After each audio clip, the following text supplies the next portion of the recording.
This is Darth Darkett of the Galaxy of Beeroes podcast, and you're listening to the Escape Podcast. This show was recorded in front of a live studio audience. Crack open a beer and stay tuned for a special interview with Brick Hardmeat and I.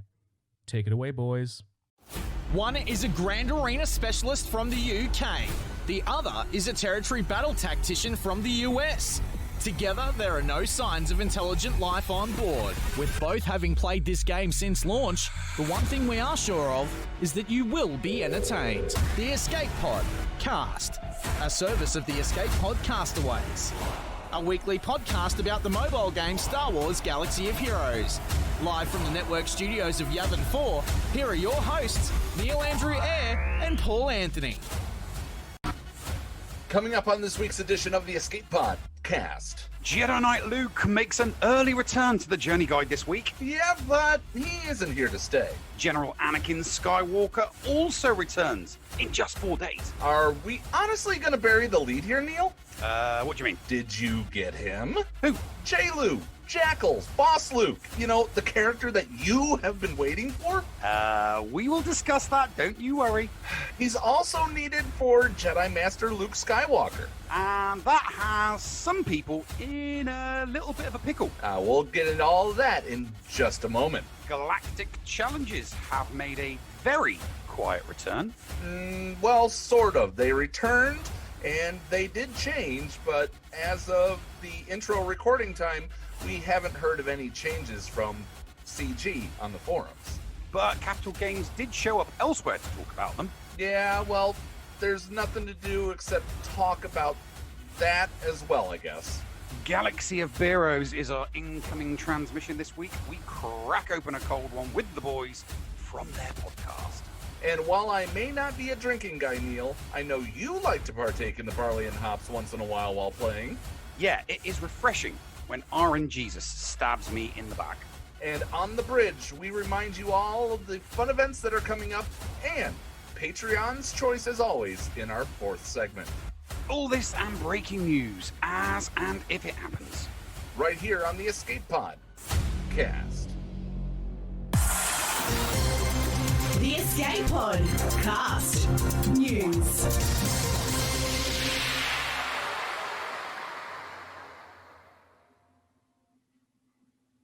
Hello there, ladies and gentlemen, and welcome to another edition of the Escape Podcast. Special hello to all of our fans in Ohio.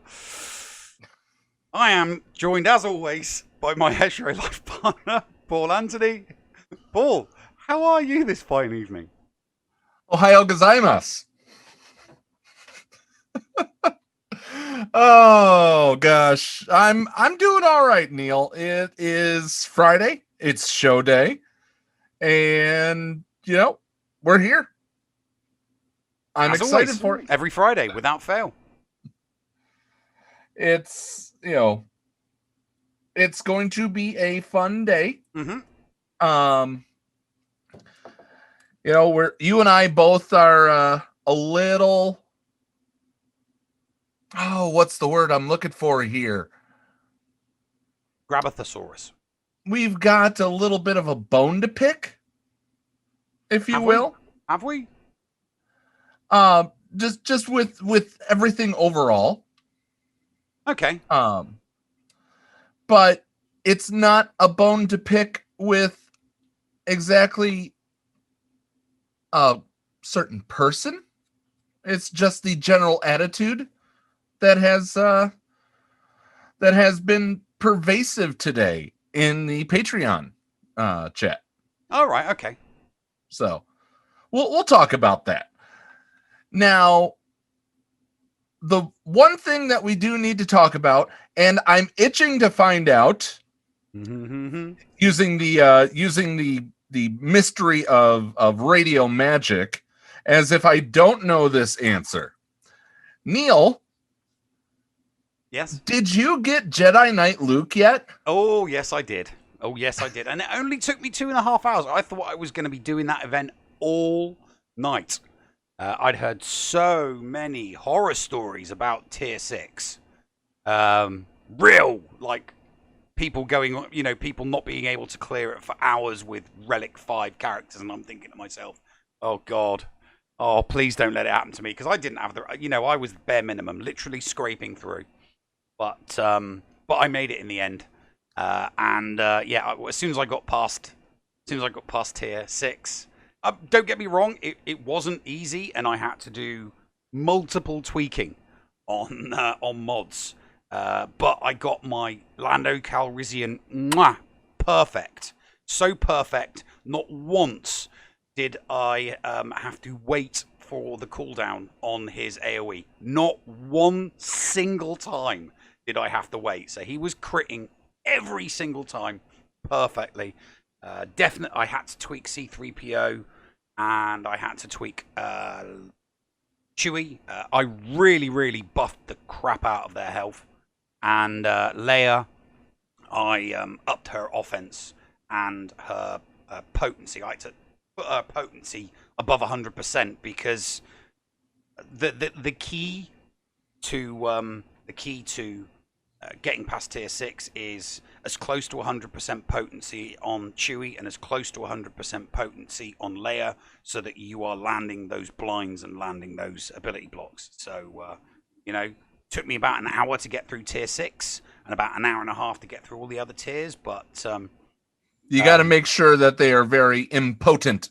Oh yes, very, very impotent. Absolutely. So yeah, I was over the moon. I don't know if anybody clipped my reaction at at 1:30 in the morning, but yeah, I was elated. I've been waiting 5 years for this character. I have not wanted anything in this game other than Jedi Knight Luke. He is my boyhood hero,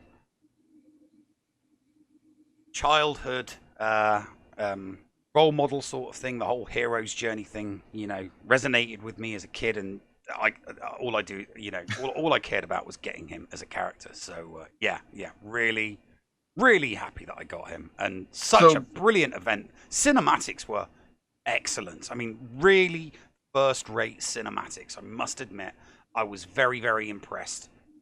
Cinematics for this game, you mean? The cinematics for this event were really, really good, and the clearly the Unity upgrade, specifically regarding this event and the cinematics for this event, definitely worked. So yeah, really, really thrilled with the event. I'd only briefly seen tiers 1 to 4, so I didn't know what to expect in 5, 6, 7, or 8. I saw them all with new eyes, and yeah, it was wonderful. That's always the best way to do it. Yeah, grinning like a Cheshire cat the whole way through that event. Really, really enjoyed it. All right. Well, we had the content update. Today's update adds the next set of requirements for Galactic Legends. We'll get to that in the second segment. For Jedi Master Luke Skywalker, or Jamal, and GL Snake, and Sith Eternal Emperor, also known as Seep, to the Journey Guide. Jedi Knight Luke Skywalker's event returns for a limited time, and General Anakin Skywalker Clash on Camino, I almost said cash in my snarkiness, is available permanently, or will be available permanently, I should have said. So we'll get to the list of requirements for GLs in just a moment, but General Anakin Skywalker will drop on Monday. You will be able to play General Anakin Skywalker's Clash on Camino starting Monday. And he's there permanently. Forever.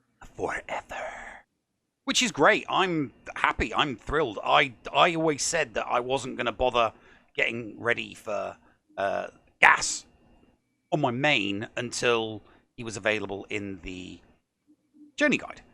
I figured it's easier to see what your requirements are, because you can pop in every now and then and see if you've met the necessary requirements for an event when it's in the Journey Guide. So I'm quite happy that it's there. I won't be going for him quite yet. I've got quite a slog getting my JKL up to gear 13 and relicking him. But as soon as I'm good to go with other farms, I will most certainly be proceeding cautiously. I will be proceeding cautiously with an attempt at gas. I don't want to overinflate my GP. You know what it's like. You know how seriously I take GAC. I know, and that's going to knock you out of Division 2 and into Division 1. Dude, I'm less than 100k. I'm less than 100k away from Division 2. So I mean, I was really hoping to not get promoted until after the end of the season, but that's just not going to happen now. It's just it won't. There's no way it's going to happen.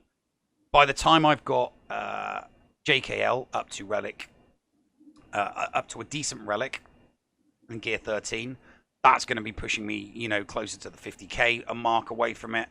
And I'd always planned on increasing Ezra from his current sitting around gear 11. I was always planning on taking him up as well, because especially for 3v3, Luke Skywalker, Luke Skywalker, Hermit Yoda, and Ezra are really good combo in for 3v3 on GAC. So I plan on taking Ezra up. So yeah, maybe 2 months. I'm going to be in Division 1. So. All right. Before we proceed, really quick, just wanting to say hello to people that are tuning in live right now. We got Bodie, we got Aldous, we have Danku, we have eGrace Gamer. We've got Danku, not Danku, Dolomite checking in as well. Dolomite, thank you very much for that lovely piece of art. That is a Dolomite original. Along with Helenix, Cascade, the Llama, Sephiranus, Galaxy of Beeroes is in the background lurking. Rayrock. We got Plasma here. We've got Rogue, and I think that's Tenpool. Yep, that's Tenpool. Mm-hmm. By the way, Div 1 Tenpool maybe is the Thunderdome, but I don't want to. I'm not ready. I'm not ready for Div 1. Tenpool is facing Micaeus today. It is. Have they not fought yet? Then I don't know yet. I'm gonna wait until the dust settles. And of course, Curtis Blow coming in at the end. But no, guys, this show is going to be a really fun one, especially because of the Galaxy of Beeroes interview coming up later. It is a lot of fun when we have speculation to do. But it's not fun, and it kind of puts a hair. What am I looking for, Neil? I don't know, man. I really don't know what you're looking for. I'm a little miffed about something that we are going to get to in the second segment, and that is communication again. We flog that, so that it's a dead horse being flogged. Yeah. But Zazzy McBeal, hello, Zazzy McBeal. All right. Let's go ahead. Let's get into the rest of the content update. We now confirm Chupio. Chupio is on a light side territory node, if you will. Still 20 energy, though. I know, but here's the thing. It seems that they put characters needed for the light side galactic legends on light side nodes and dark side nodes, so you can't cross farm. Yeah, what they still haven't done Mon Mothma yet. They've still got Mon Mothma to do. Mon Mothma is going to be Cantina. You reckon? That's my prediction, my speculation. Okay. Yeah. Well, as soon as he went farmable, I'm farming him, because that Chupio is awesome. Yeah, Chupio is amazing. It's part of my Padme counter Oh, right. You put. Oh, right. What on the CLS team? Yep. Yeah. I mean, he's brilliant. He's so incredible on the CLS team, and I have been told that he is excellent regarding the lightside GOTB. Yes, and that's another reason why I'm very happy with my Chupio. Here's a weird thing is there were a bunch of bugs that they fixed, and I want to know where they're finding these bugs, because they're addressing them very quickly because we're not hearing of them. Fixed a bug where Savage Opress's overpower ability would deal incorrect damage against Galactic Legends. Darth Revan's Force Storm was able to apply shock under the effects of corrupted battle meditation if Wat Tambor assisted. Hera's Plate of Strength could be applied to dazed allies. Oh, hang on a minute. Just returning to the Vader Watt one. That could be why a lot of people are having trouble with the. That could be one of the reasons why people are all of a sudden having a tougher time with their ray counters, their GL ray counters. Well, Darth Revan's Force Storm was able to apply shock. Yeah, not but Vader. If Vader was able to do it as well, because Watt and Vader are in that. Watt and Vader are in a lot of those squads, and if he was applying shock, then that would be a big advantage as a counter against GL ray. So if they fixed that, that might be one of the reasons why people are having a little bit of difficulty. I'm just saying it's a possibility. Yeah, HK-47's Havoc could contribute to ultimate charge to Supreme Leader Kylo Ren and could trigger Deathmark. A lot of these bugs are on the dark side, aren't they? Fixed an issue where characters could not have their critical avoidance and defense reduced from Grievous's leader ability during Daunting Presence if they were revived. Get this one. This one made me laugh. Fixed an issue where L337s for the droids would only equalize health with the first droid ally who reached 1% health, rather than the first time each droid ally reached 1% health.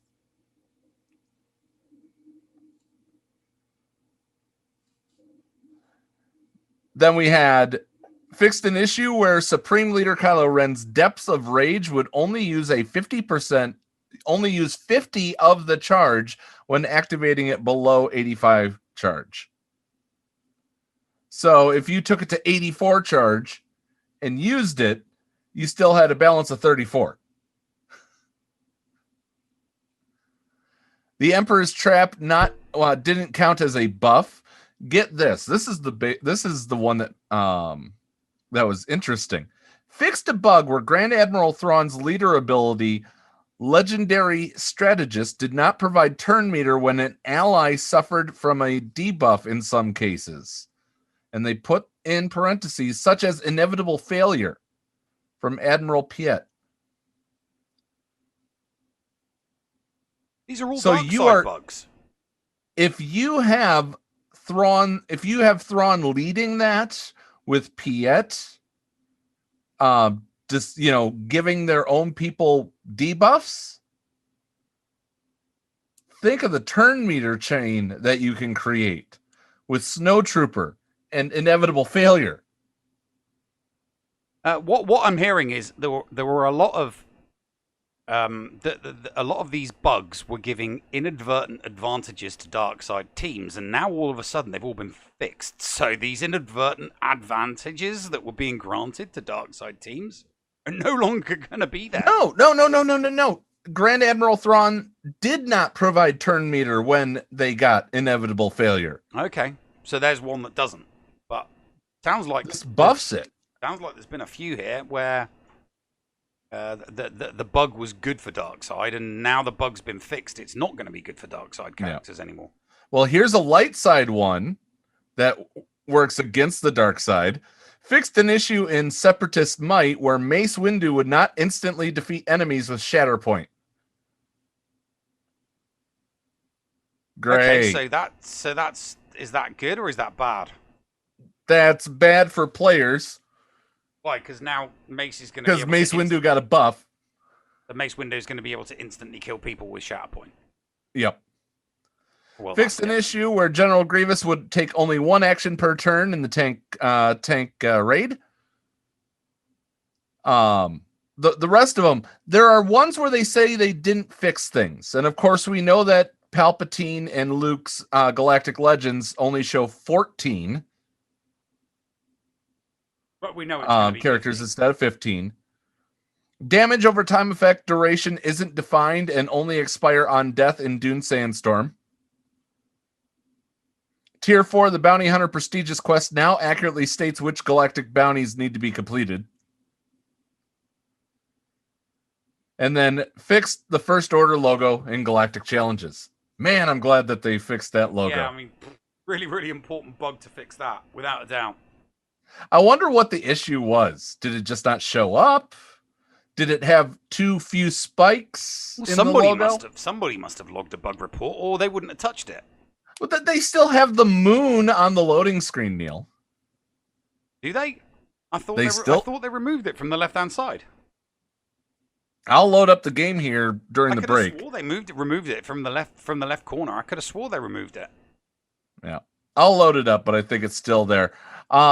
They did put out a Bounty Hunter ship pack to, I guess, help get Millennium Falcon.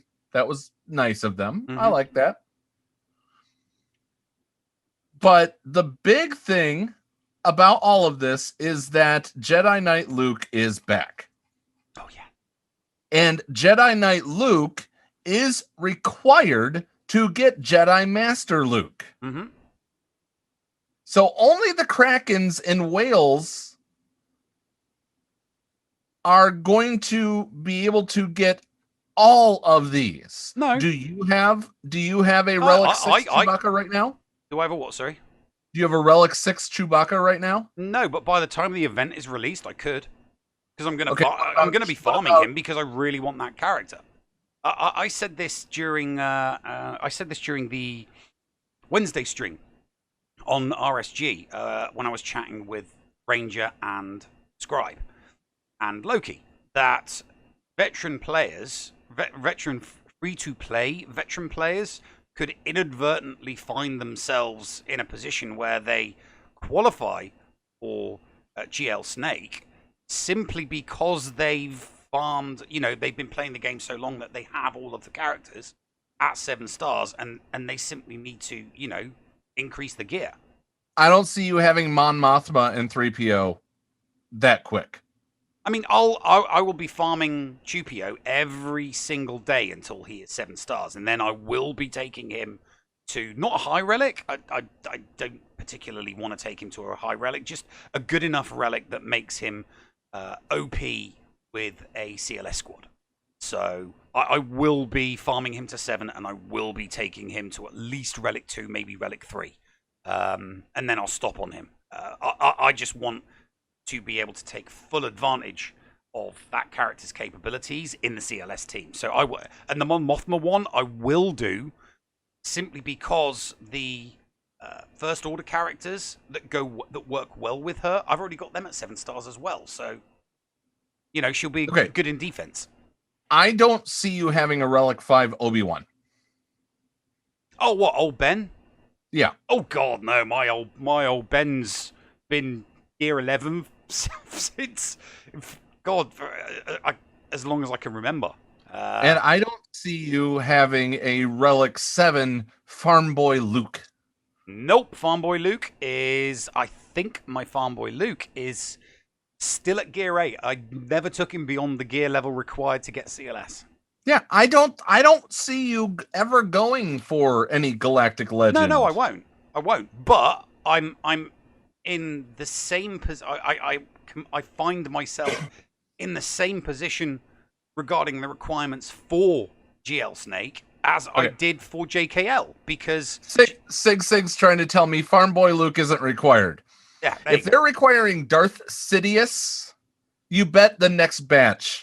I will bet the next batch is going to need Farm Boy Luke at Relic 7.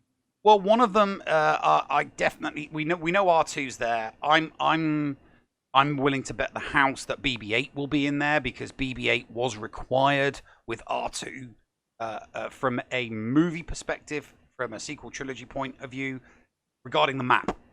Both those droids were needed to locate the map, so I can see BB-8 being in there, definitely. And I still think that they are going to drop veteran Lando as a marquee that then requires farming for this as well. I can see that. Just in the context of the the story and the cinematics that they're going to run for 8 odd tiers for the character required. Sig says, let's bet. What is the bet, Sig? And with my what's the word? Suspicions of Sig, I might be putting my foot in my mouth doing this. Well, what's the bet, Sig? All right. So I mean, the requirements are OP. I agree in part that Krakens and whales are going to be the only people outside of free-to-play veterans that are going to be able to go for Geo Snake. Simply because, and like I said, that's simply because if you've been playing this game for 5 years, you are going to have all of those characters, with the exception of Mon Mothma, with the exception of Chupio. You're going to have all those characters at 7 stars. So you don't need to farm them, you just need to farm the gear. And all of the characters so far released are good. There's not a single stinker of the character requirements, or the ship, or the single ship requirements for the event. So I can see them trying to, coax, maybe encourage. Because think about it this way: Luke, all of the iterations of Luke, so CLS, now obviously JKL, and now this Grandmaster version, they've always been favorable towards people who were veteran players, people who have been playing the game since the beginning. Exactly the same with CLS, exactly the same with JKL. So I don't see it being any different for this iteration of Luke. And you're saying, okay, we got the stinkers on the list. Old Ben for Jedi Master Luke. Yeah, but no. Old Ben is great in a Mon Mothma team. He's brilliant in a Mon Mothma team. Okay, Director Krennic. I'm talking about light side. They're all stinkers on the dark side. I'm just talking about the light side. You're only talking about light side. I'm only talking about the galactic, the light side. All of the characters for the light side, none of them are stinkers. None of them are stinkers. Now, if there was no Mon Mothma, yeah, people would be like, oh God, really, Old Ben? But because of Mon Mothma, because Old Ben works so well under her leadership, it's not it's not a character that I would class as a stinker to take up. And most people are going to have that Old Ben at Gear 11 or Gear 12. So it's you're talking, if you're free to play, you're talking about a week, maybe a week and a half's worth of farming gear to take them to Gear 13 and take them up to, what is it, Relic 3 for Old Ben or 5? Let me just double check here. Yeah, Galaxy of Beeroes also points out that Old Ben is great with JKL as well. So yeah. Old Ben is Relic 5. 5. That's just going to make, so you're forced. I mean, me personally, I would have preferred Relic 3. Maybe Relic 5's a little bit too tight. Yeah, so Relic 5's a little bit too tight, but still great character under JKL, great character under Mon Mothma. Very, very good in light side GOT. All of the characters that you need to relic for the light side GL, mate. I mean, they're all great for light side GOTB. I thought you'd be thrilled with that. There are going to be people in your guild. I'm not thrilled with the fact that that Jedi Knight Luke Skywalker is in there. Yeah, that's well, what I'm not thrilled about. Nobody's thrilled with him having to be there. Nobody's thrilled with him having to be there. The fact that he is not available continually, but these galactic legends are, that's the kick in the... I'm going to say it's the kick in the nuts. It really is.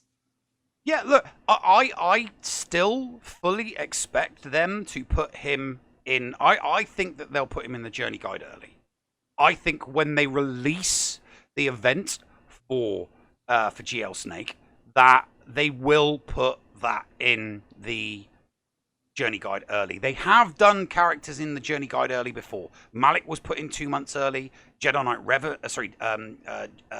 Darth Revan was put in the journey guide a couple months early. Every now and then they do put characters in early. I mean, putting them in 6 months early, that's a big, but you know, And they really quick, always put subject to every single post on the forum has always got subject to change at the end of it. So, and really quick, Zeppers, no, he's not required, at least yet, for Sith Eternal Emperor.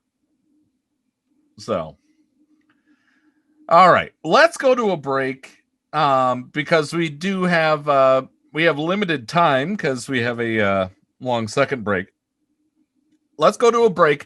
When we return, we'll talk a little bit more about Galactic Legends, and then we'll talk about the Gal Chals and how they changed, but we had to figure that out ourselves right after these messages right here on the Escape Podcast.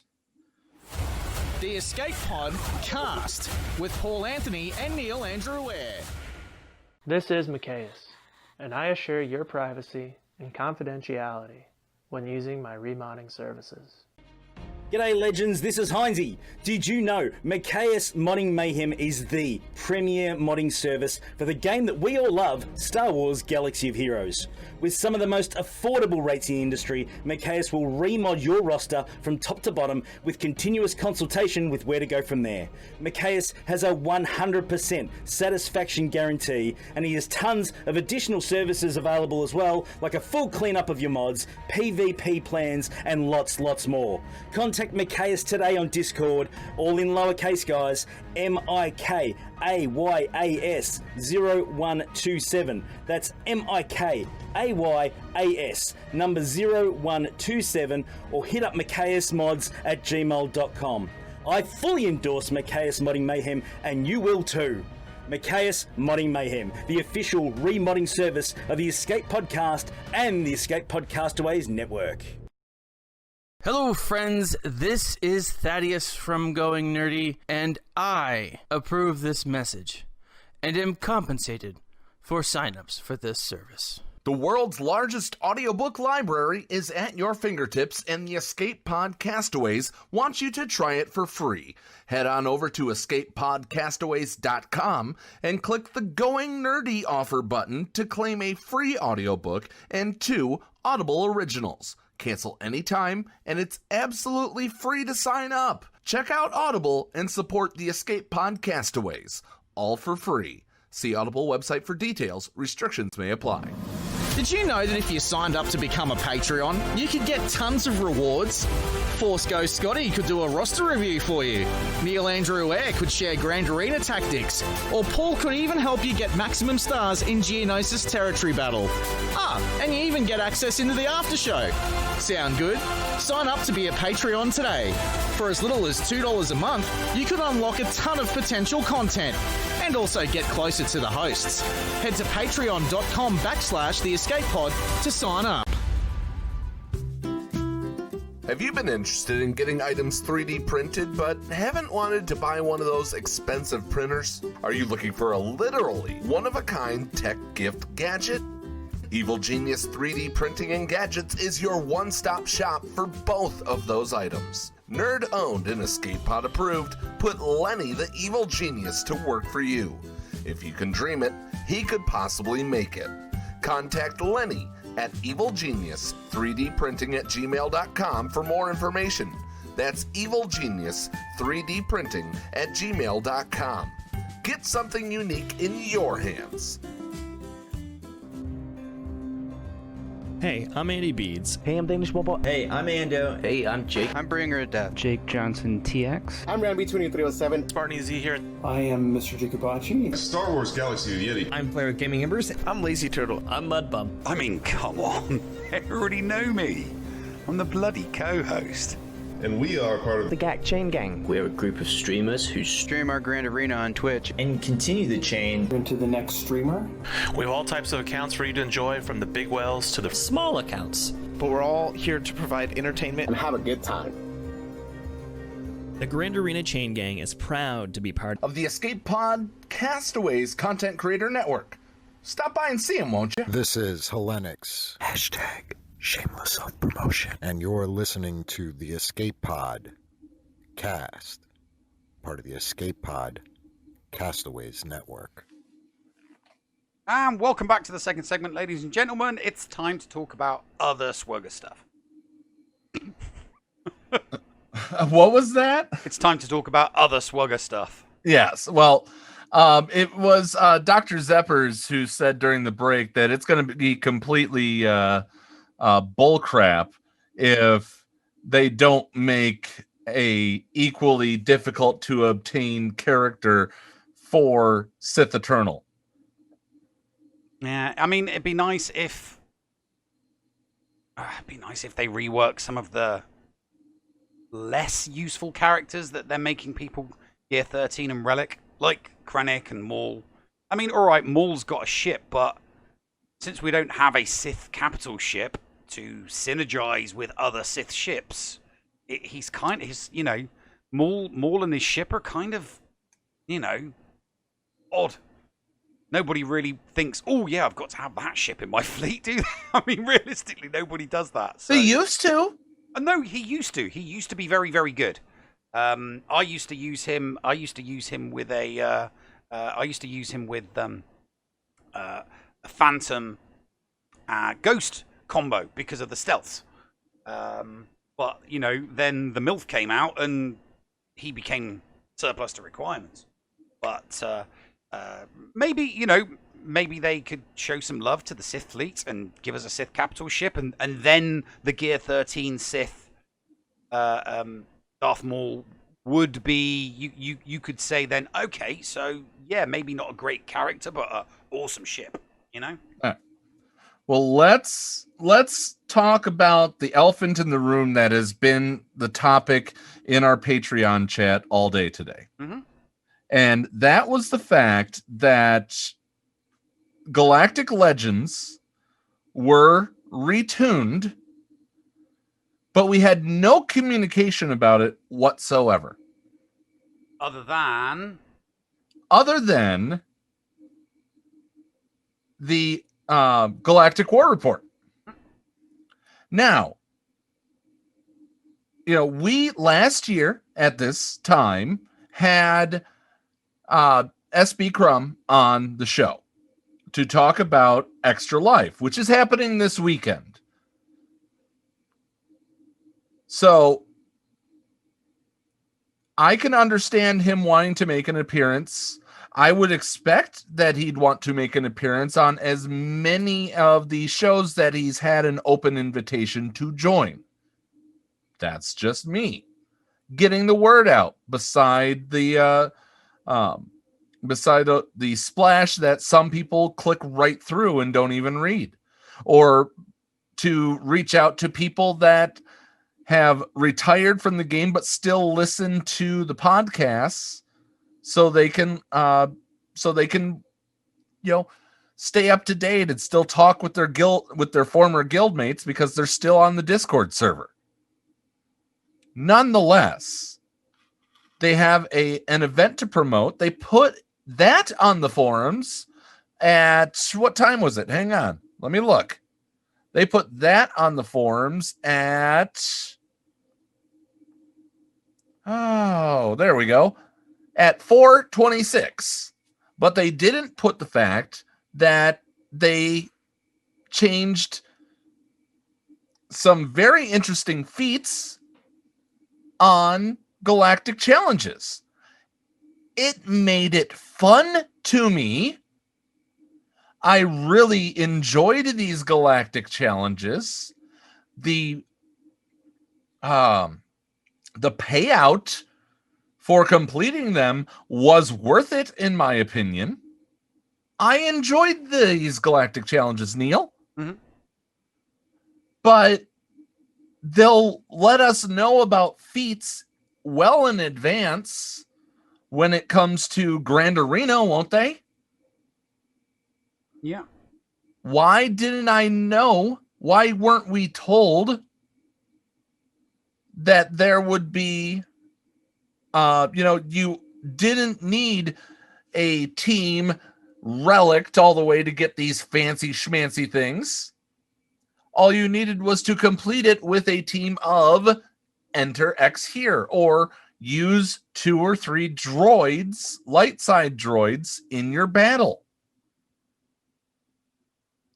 You're the authority on galactic challenges. I'm very, very disinterested in them. My enthusiasm for it waned after the initial release. You know how excited I was about about galactic challenges. I was on that hype train. I was ridiculously excited about them, and then obviously they got released. This is what I was hoping that they would be like. They're not perfect yet, but they're certainly entertaining. This is what the initial trial run of galactic challenges should have been in the first place. Thank you very much for the dear Lord. Oh my God, Run DMV. Millennial Fulcrum stopping by. Yes, Captain. There's the captain of the Millennial Fulcrum. Ladies and gentlemen, Run DMV. He does like to wear that captain's hat. And he likes to try to break me midstream. So, yes, keep going. But nonetheless, it really... Holy crap. I think they're trying to break you, Paul. They are going to break me. Now just somebody needs to cheer 100 bits and get a hype train. There we go. Chew F no, chew. That was Run DMV. Yes, yeah, Llama Run DMV does not like being, he does not like having the captain's hat taken away from him. He does not like having the captain's hat taken away from him. One more, and we start a chew F in chew train. Yeah. But so regarding the galactic, nonetheless, these galactic challenges are this round of them is 100% what they should have done the trial run as. I implore you to give it more of a try than just what it is. Yeah, no, I mean, I go in, I do tiers 1 to 3, I get the 5 shards, and I'm out. Do 4. I try. No, I lost. You want. I lost both. I lost 2 out of my 5 characters on tier 3, so I already know I'm not. You can use whatever characters you want. You don't have to have the thing. Plasma starting the hype train. There's no shards at tier 4. It's not the shards. It's the stun guns. Yeah, 4 stun guns. 8. Oh my gosh! It's already a level 5 hype train. 10%. Plasma, thank you very much for chew effing chew. Yeah, no, I'm ambivalent. Really, really am. Tier 1, 2, 3. Bosh. Did it on the Merc account. Did it on the main account. Got the 15 shards. Great, 15 shards. Great for those 3 feats. Absolutely cracking. I was well happy with getting the. I was well happy getting those, but I looked at all of the other feats and I'm like, yeah, whatever. Not interested. I mean, don't get me wrong. This isn't the only event that I showed disinterest in. This is not the only event. I mean, there's a plethora of events that I look at and I go, yeah, I can't be bothered. Do I want those 6 mods, health mods? No. Do I want those purple bits that I've already got hundreds or thousands, if not thousands of them? No. So, there are events. It's not just galactic challenges. There are other events that I look at that I'm just not interested in. Oh my God, there is a battle over who is the captain of the Millennial Fulcrum going on between the Llama and Run DMV right now. There is a big battle going. So yeah, so it's not just galactic challenges. It's lots of events, and they screwed the pooch with me on the first one during their during the trial run, during the beta. Sorry, during the beta phase. So yeah, I really am not interested in them. I will do, if I can do tiers 1 to 3 for each of my 4 accounts so that I can get those 15 shards, I will go for those 15 shards. Because there's only a handful of events where you actually get character shards. You know, so most of the time you just get mods or gear. But there's a lot of events where you're simply, you're doing the event just to get shards for characters that you've already got 7 because it's great in the shard store.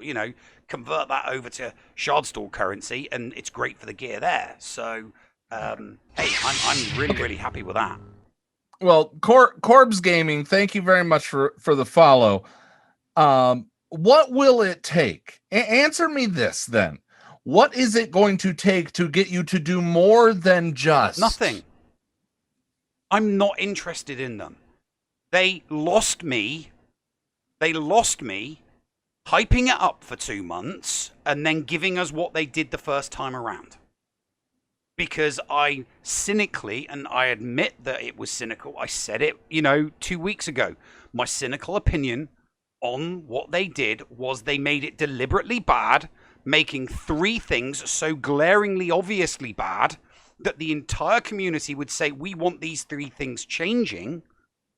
So CG can go, oh, we hear what you're saying, and we're going to change those 3 things. And I'm thinking to myself, really? Is everybody going to swallow this?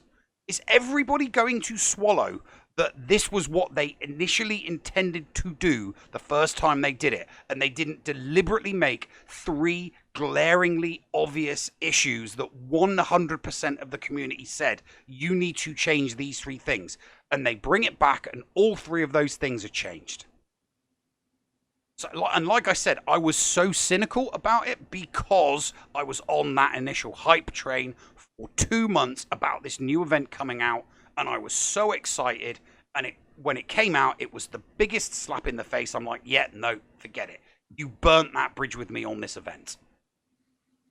Hey, I will throw in there at Gear 12. I will throw in at Tier 4 if I think I can go in, hit the auto, and do it. I think you can if you don't take resistance. If I can go in there, hit the auto, get some free stuff, fine, I'll do it. But I am not investing any time or effort in that event after the way they treated the community with all of that hype. No, I'm just not having any of it. I really am not. I cannot believe this. This is huge. Hellenics has cheered 5 bits. Wow. We need to make sure that we recognize the 5 bits from Hellenics. Mm-hmm. 5 times salty Spartan salt shakers for Neil. So, yes, I was disappointed in the whole aspect of it when it came out, but I think that they have truly delivered where if they released it crappy, if they truly released it crappy in order to look good, shame on them. Absolutely shame on them. If they released it to not oversaturate the market with bigger gear on those things, thank you, Captain. Then I'm okay with it. I'm not. And that's the thing. I'm not okay with them doing that. If they had released during what they were referring to as the exhibition phase, if they had released what they released now, what they've just upgraded, if they released that as their original exhibition, everybody would have been like, bravo. Absolutely. CG, brilliant. Wow. Just wow. I don't think so. I think that people would be complaining that they couldn't get those middle tier challenge pieces because they didn't have uber resistance Oh yeah. Oh no. Don't no. I'm saying that would have been my reaction. There would have been people out there. There would have been 5% of the community here, and 10% of the community there, and 2% of the community here, and 15% of the community there that would have nitpicked and nitpicked at it. Absolutely. Of that, I don't think there would be any disagreement. I 100% agree. That's exactly what would have happened. There would have been people that would have had issues with small areas of galactic challenges, which is why I cynically believe they created it so bad during the exhibition phase that nobody would look at the tiny little nitpicks. The entire community would just look at the 3 glaringly obvious ones. Too long, poor rewards, and what was it? Blocked entry to certain tiers. Those were the 3 huge things that 100% of the community agreed had to be changed, and that's what I think happened. They had its current iteration set up, ready to go, and they're like, people are going to nitpick this, they're going to complain about this, they're going to complain about that, and they're going to complain about that. Only small areas are going to complain about it. Small sections of the community are going to complain about X, Y, and Z. So let's give them an A, B, C that they can all collectively complain about, and then they're not going to be looking at X, Y, and Z. And I know, and I 100% fully admit that this is a cynical look at it. But the only reason I am so cynical about it is because I was so excited for its release originally. So, I mean, I'm flogging a dead horse. I mean, I'm just saying the same stuff here. I'm just repeating myself from several weeks ago. So, but Let's mention this really quickly. Thank you very much, Run DMV, for the 1,003 bits. We appreciate that. We want to also recognize and congratulate the Galactic War Report for getting the interview with Crumb. I wish that he would have done the rounds on the podcast circuit.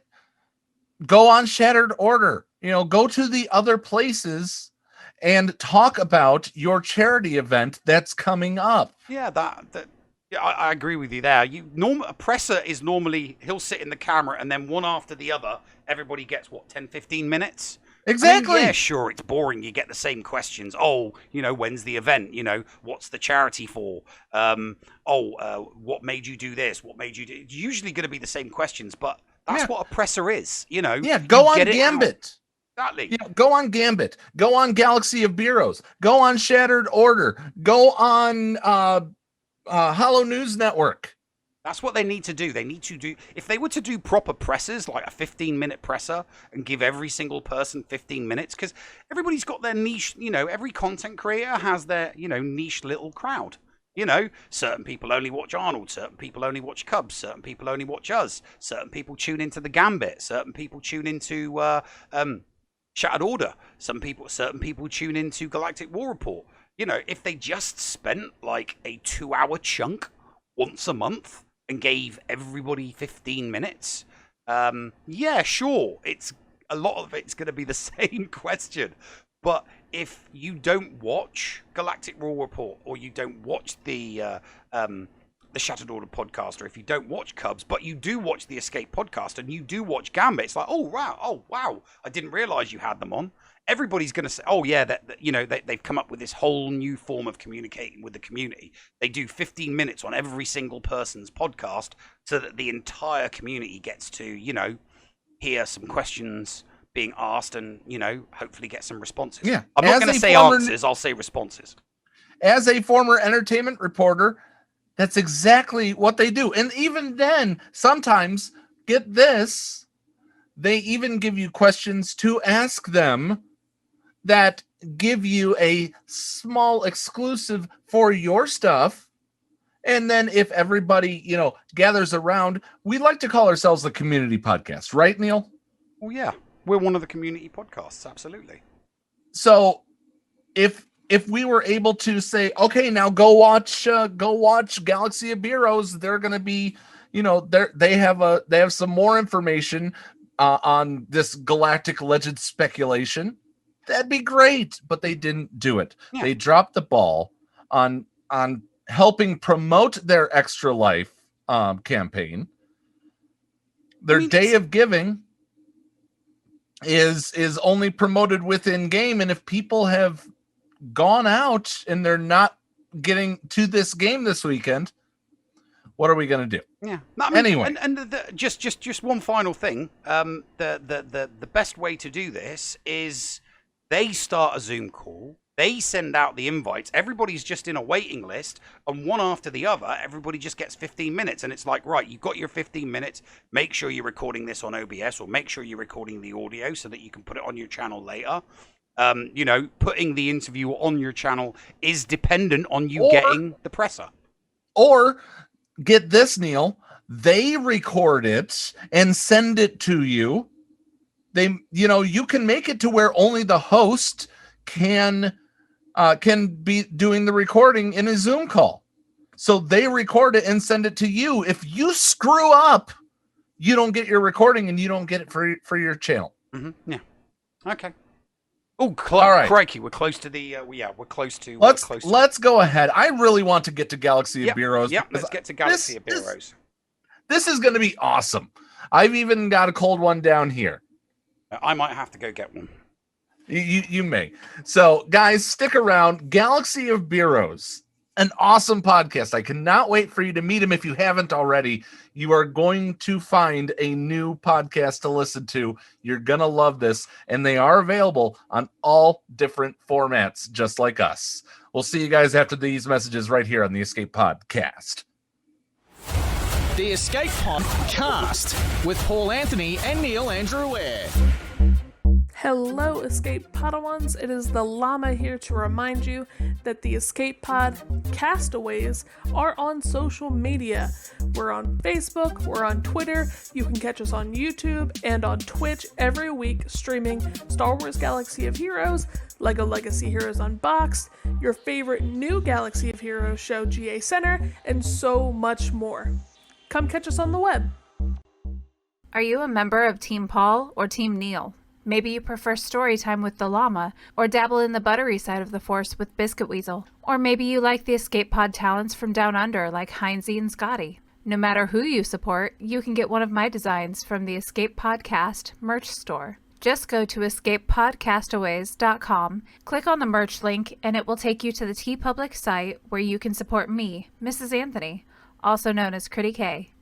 Also be sure to check out the Mrs. Anthony Shirts channel on the Escape Podcast's Discord server weekly to vote for my latest shirts in the Design Derby on Woot.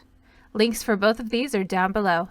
Thank you for supporting the Escape Pod cast. Heinzie from the ANZGC is officially a member of the Escape Pod Castaways. Make sure you go and search for Heinzie on YouTube today because he live streams a lot of his GAC content, and not only does he do that, he also does some pretty fun videos from time to time, including a behind the screen and also streaming Jedi Fallen Order. And from time to time, this idiot might drop by. Head on over and check out Heinzie today on YouTube, a part of the Escape Pod Castaways network. The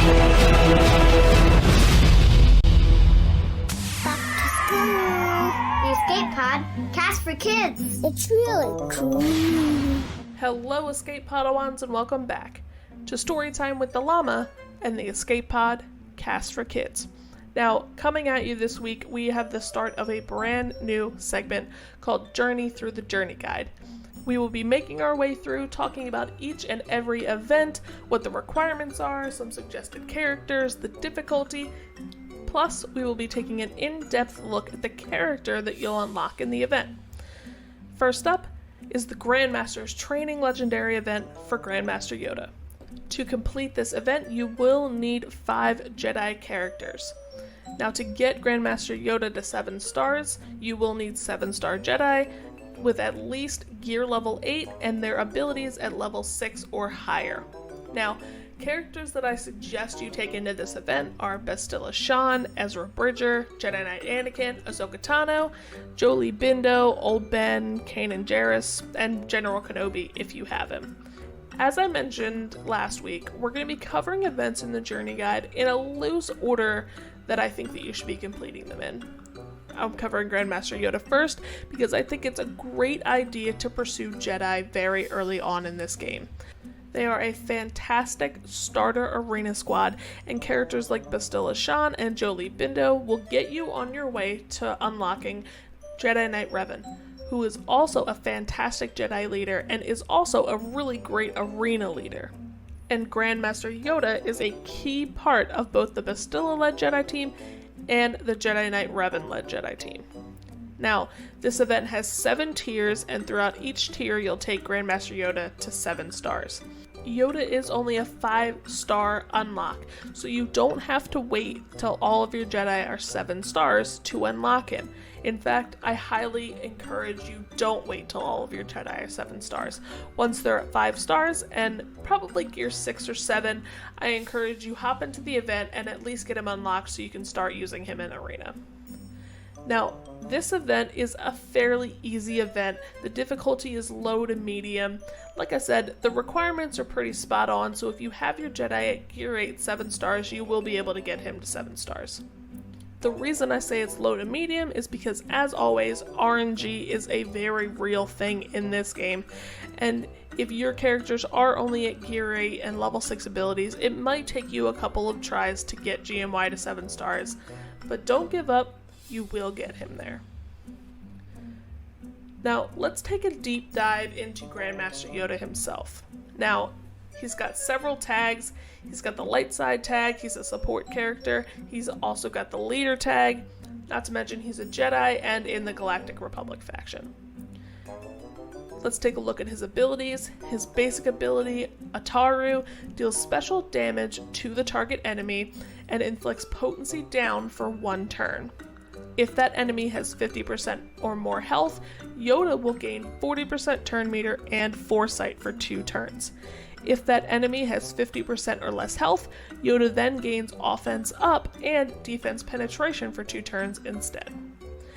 His first special ability, Master Stroke, will deal special damage to all enemies. In addition, for each positive status effect that an enemy has, Grandmaster Yoda will gain that effect for 2 turns.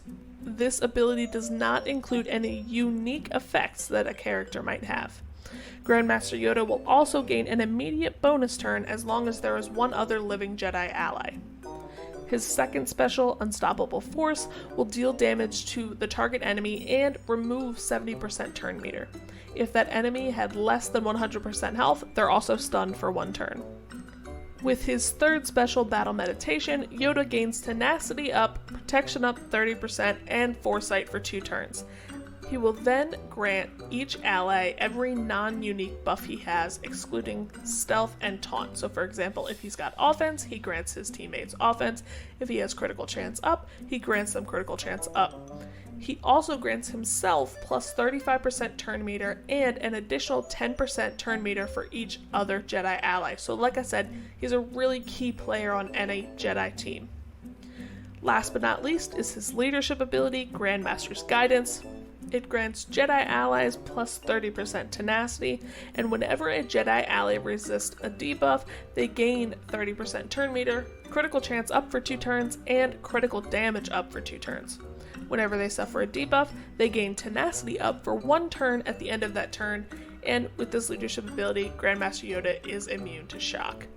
Now, Grandmaster Yoda does have 2 Zetas. They're going to be on Battle Meditation and on Grandmaster's Guidance. I highly suggest that if you're only going to put one, you put it on Battle Meditation. His leadership ability is not really going to be used much. There are much better Jedi leaders out there, and you don't really need to put the Zeta on his leadership ability. But, I mean, if you've got a spare Zeta laying around, it's not going to hurt. As far as mods go, it's offense, offense, offense when it comes to GMY. You really want him to be the biggest damage dealer on your team, so you're definitely going to want to put tons of offense on him. You can also put some critical chance or tenacity, but offense is going to be your big one. We've talked about it a little bit before, but great teams to use him in are obviously going to be Bastilla-led Jedi team for early game, a Jedi Knight Revan-led Jedi team for mid to late game.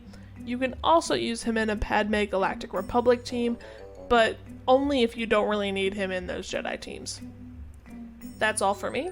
Tune in next week for more story time with the llama and the Escape Pod Cast for Kids. This is Maccaeus, and I assure your privacy and confidentiality when using my remodding services. G'day legends, this is Heinzie. Did you know Maccaeus Modding Mayhem is the premier modding service for the game that we all love, Star Wars Galaxy of Heroes? With some of the most affordable rates in the industry, Maccaeus will remod your roster from top to bottom with continuous consultation with where to go from there. Maccaeus has a 100% satisfaction guarantee, and he has tons of additional services available as well, like a full cleanup of your mods, PvP plans, and lots more. Contact Maccaeus today on Discord, all in lowercase guys, MIKAYAS 0127. That's MIKAYAS number 0127, or hit up MaccaeusMods@gmail.com. I fully endorse Maccaeus Modding Mayhem, and you will too. Maccaeus Modding Mayhem, the official remodding service of the Escape Podcast and the Escape Podcastaways Network. Receiving incoming transmission.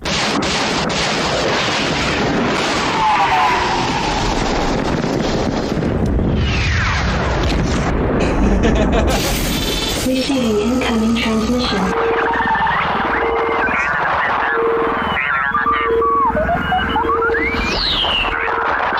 Receiving incoming transmission.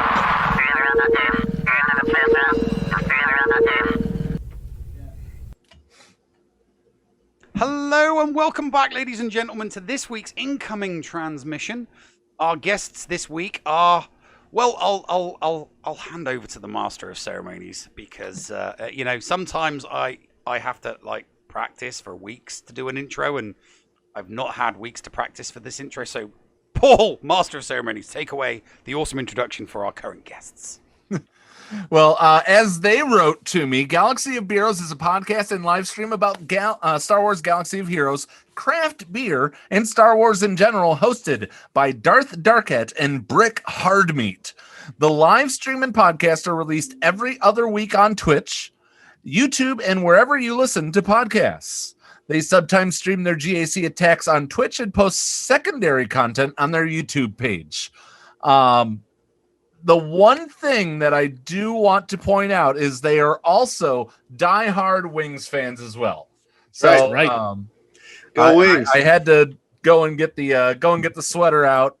And also, one thing that's going to interest you, Neil, is Brick has made Kyber the last 5 seasons of GAC consecutively.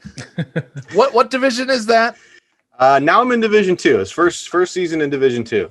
All right. But ladies and gentlemen, I bring to you, I submit for your approval and admiration, Brick Hardbeat and Darth Darkett of Galaxy of Beeroes. Guys, grab your cold ones. That's right. Let's crack these open on the count of 3. 1, 2, 3. Yeah. There we go. Cheers. Good crack. Cheers, boys. Thanks for having us, guys. Appreciate it. No, Helen, it's not sports balls. It's ice hockey. Not to be confused with actual hockey. Oh, God. Oh. I didn't realize there was controversy here. All right, let's talk about Galaxy of Beeroes instead of having this fight, which we will have in the after show. All right? Sounds good. All right. So Division 2. Yep, just made it into Division 2. So this is my first go around. It's going good so far. I think I'm 6-1 so far. So we're going for 6 Kyber streak. We'll see. All right. Let's talk about the show though. In the intro that you sent to me, you did mention 52. You did mention that this is an every other week show. Mm-hmm. Correct me if I'm wrong. You just did episode 52. We did. We were happy 2-year anniversary then. Thank you. Well, technically it's our 1-year anniversary because we did do a weekly podcast for a while there, and especially when COVID hit, we had more time on our hands. So we've created a lot of extra episodes in this over this year span. So it's been a lot of fun. We met a lot of awesome people, and you know, been doing a lot of like you guys, your show, all the other content creators that we've run into. It's been a really great experience and a lot of fun. So we appreciate it. So it's only been 1 year? Yeah. A little over a year, yeah. Yeah, it was July was so our, we missed your anniversary. What was the anniversary ale of choice? Ooh, I forget. Oh, we did a what did we do? We bought each other beers. Oh, that's right. Yeah. Yeah. We did surprise beers for each other. So it was like we did a beer from like back in the day, like an unlock beer. We did a beer that we thought would be more of a 7-star quality beer, and then one that was kind of a surprise one that would be kind of unique. So yeah, Darth Darkett got me a beer. It was a 14% bourbon age. What was it? Yeah, it was a like 4-year-old cellar aged bourbon barrel stout from Bourbon County. Wow. Yeah. So, and that was the first one or the second one you had, and then it was downhill from there, I think. Yeah, it was a rough night. The funny part is that I'm all excited. I cracked open a cold one. I actually cracked open a Monster. As a lot of the run DMV with 1,000 bits. But what was I going to say? As a lot of people know on the Discord server, I'm actually Mormon, but I was a producer for a local Houston radio show called Drink of Ages, which was the local beer review show. Nice. Oh, no way. So when I found out that you guys do both beer reviews and also Galaxy of Heroes, the first time I tuned in about 6 months ago, I was like, holy crap, Drink of Ages just got interesting. Nice. That's awesome. Yeah, we typically rate the beer that we have on this Galaxy of Heroes scale from 1 to 7 stars, and add omegas or zetas where appropriate if it's exceptional. So, and then sometimes we get the ones that they're like 3-star, not really worthy of taken to level 85. You never know what you're going to get sometimes out of a beer. So yeah, but do you test the beer properly though, both cold and room temperature? Because the mark of an awesome beer, the mark of an awesome lager, is something that can be enjoyed at room temperature. Because if you can crack open that can because you haven't got a fridge or a cool box to put it in, and not think, oh god, but just take that first swig and it's like, oh my god, this is nice at room temperature. I'll drink at any temperature, and especially like a cellared stout, something around like 50 degrees is good. But if I'm drinking like a Rolling Rock, it's got to be like ice cold because not super high quality. Yeah, well, that's just it. Is it some beers that are just some beers, if it's like bone chillingly ice cold, it's tolerable. Mm-hmm. A lot of French beers like that. Yeah, can only be drunk cold. For sure. Very, very, very, very fast. I will say, since we are all drinking together, I had to make you guys your own Galaxy of Beeroes beer koozies.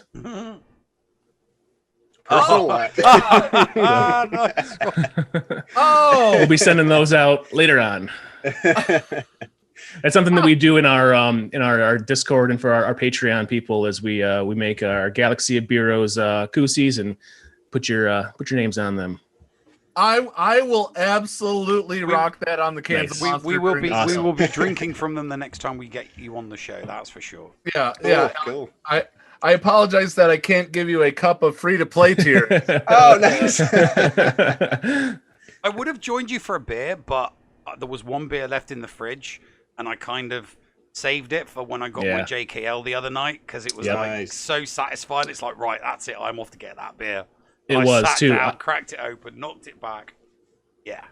I got mine this round too, so it was pretty tough. You were saying that you were you did not struggle as much in P6, but I sure did. I had 78 attempts. Took me about an hour, somewhere between 20 and 30 attempts. The first 10 attempts were a nightmare. And I'd say from 10 to 20, it was tweaking Leia, 3PO, and Chewie. Lando was, I'd set Lando perfectly.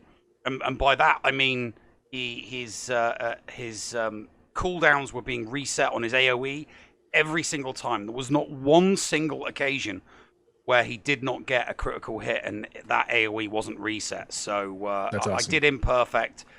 Took a couple of tweaks, couple of different attempts with Chewie and 3PO. Leia I just loaded up with offense and put her potency up to 100%.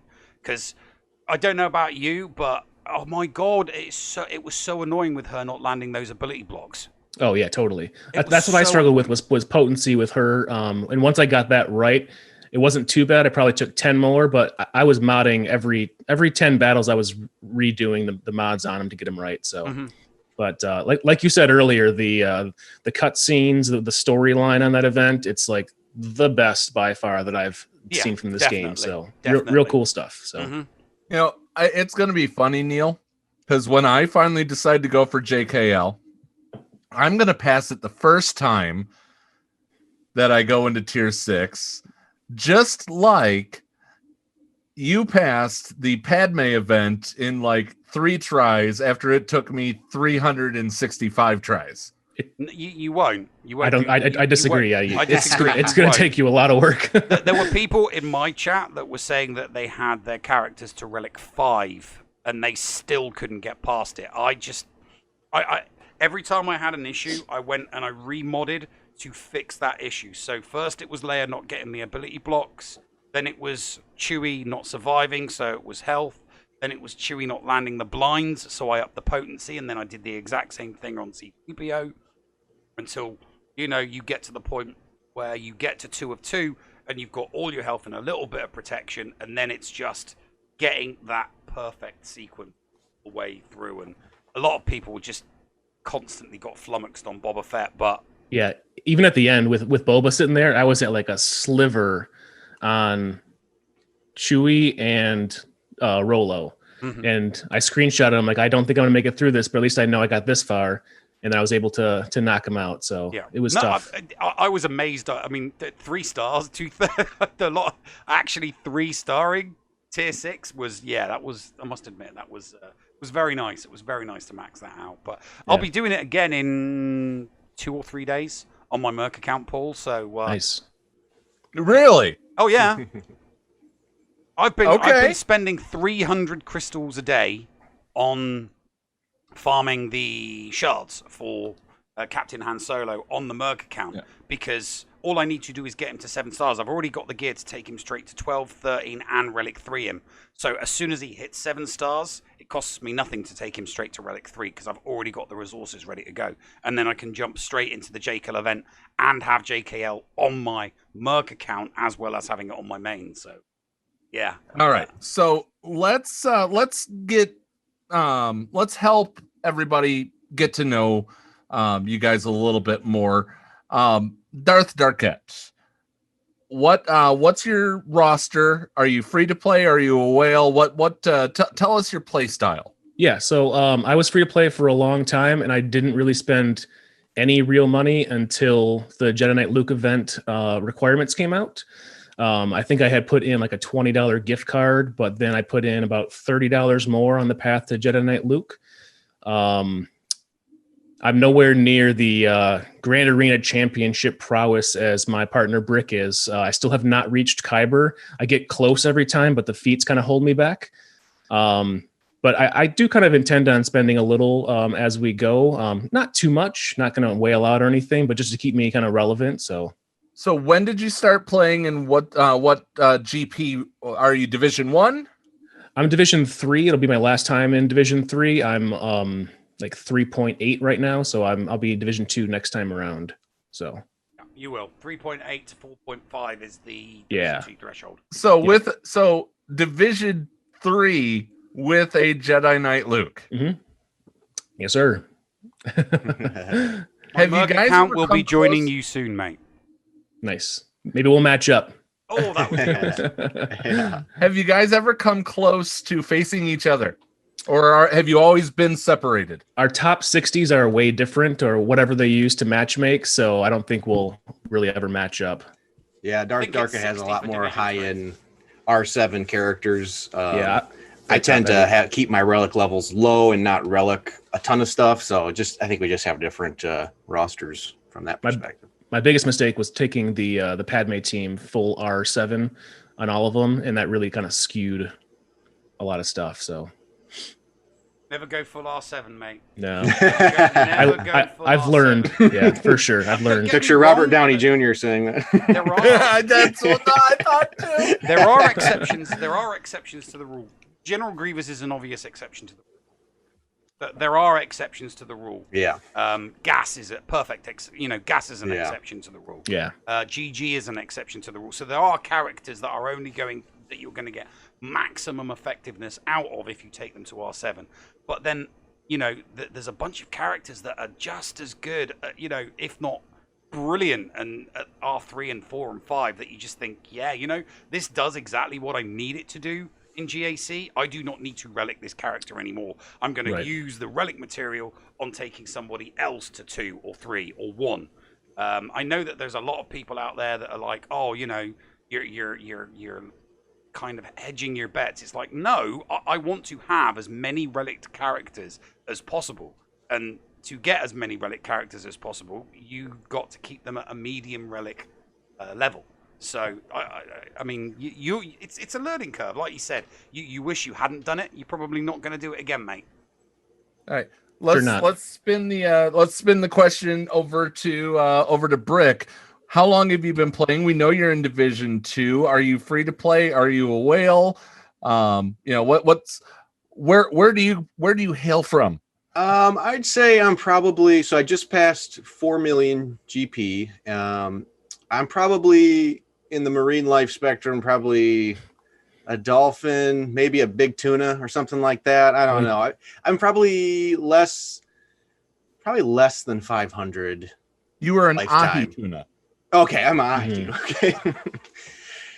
Yeah, so I mean, I've been playing. I played initially when the game launched, and then I stopped playing for years. And then I saw that Darth Darkit, we've been friends for a long time. I saw that he was playing it, and then I rekindled my interest in the game. And I think I've played every day for at least the last 2 years consecutively. And so I had a really young account. I'm an old shard, from launch, but which is nice for Fleet Arena and Squad Arena. I can stay in the top 100 and even get number 1 in Fleet Arena, which is great for crystals. But yeah, my account is still behind in a lot of ways, which is sad considering I've played every day for the last 2 years and still like, Jedi Knight Luke. Okay, that's cute. Maybe I'll get that in 2023. We'll see. Things line up. Are you not anywhere near him? What is that? Yeah, is that because of Hermit Yoda and Wampa? Yes, the get one currency wall is really difficult for me, and admittedly I spent it irresponsibly. I spent a lot of all of my get one currency gearing up my clones and characters for the gas event. So I do have gas. I still have a 6-star gas, but he's 85 out of 100. So I'm now hoarding it. It's now a precious commodity now, especially with the Jedi Knight Luke release. So. But yeah, Hermit Yoda and Wampa they're far off. And then, gosh, I mean, and now I'm gonna unlock Malik fairly soon, so I have the whole Malik grind to worry about, getting him up to 7 stars. It'll be some tough decisions going forward, but that's the plight of all players. That's the thing with the get one is before. I mean, I had Hermit Yoda and Wampa on my main account at 7 stars. Before Malik and Gas were even on the horizon. Mm-hmm. So it was, easier. It was easy for me because it was just a case of gear and not having to farm. Whereas everybody that was that wanted to go for Jedi Knight Luke when he was released, they've been spending all their GET on Gas and on Malik. I mean, yeah. I'm doing it on Malik at the moment. So yeah, it's kind of a tough one, definitely. Yeah, it's almost like there are these 2 new Galactic Legends that they released, but for I think younger accounts, it's almost like, well, I still only have 3 Galactic Legends to choose from, or maybe 2, depending on if gas is needed for Sith Eternal Emperor. But we'll see. It's a little disappointing, but I'm sure you guys have already touched on it. I did see a suggestion during a conversation. I can't even remember what Discord it was on. I saw, but something that would be nice, I think, for them to do would be to make all of the character shards in the Get store optional. So you can buy however many you want, but you can choose whether you want to use GET1 or GET2. Keep the gear separate for GET1 and GET2, but all of the character shards, because you get equal amount of GET1 and GET2 from the Geo light side, you get to choose. Yeah. So if you want to spend your GET2 on Hermit Yoda and you want to spend your GET1 on Malik, you can. You're not just hamstrung. And you know, if you want to get 15 with GET1 or GET2, the choice is yours. But you know, if you want to spend it on gear, then you know you've got to go with whatever the respective one is. And I saw that and I thought, you know what, that's a really, really good suggestion.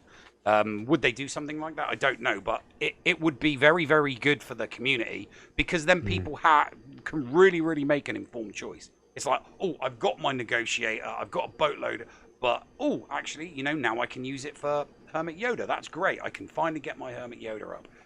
And it would appease the community because of accounts such as yours, people that are stuck in that bottleneck and they want to do their Malik and they want to do their gas, but they can't because they've got to, you know, pick or choose which character they want to go for. Plus, they can make a lot of money out of it because, you know, people have still got to gear these characters once they've got them up. So here's how they do it. They add a new system in the game with a banking clan, and the banking clan exchanges the currencies, and you lose half your currency, but at least now it's not get two, it's get one. Yeah. Tell that to Kanji Club. Right.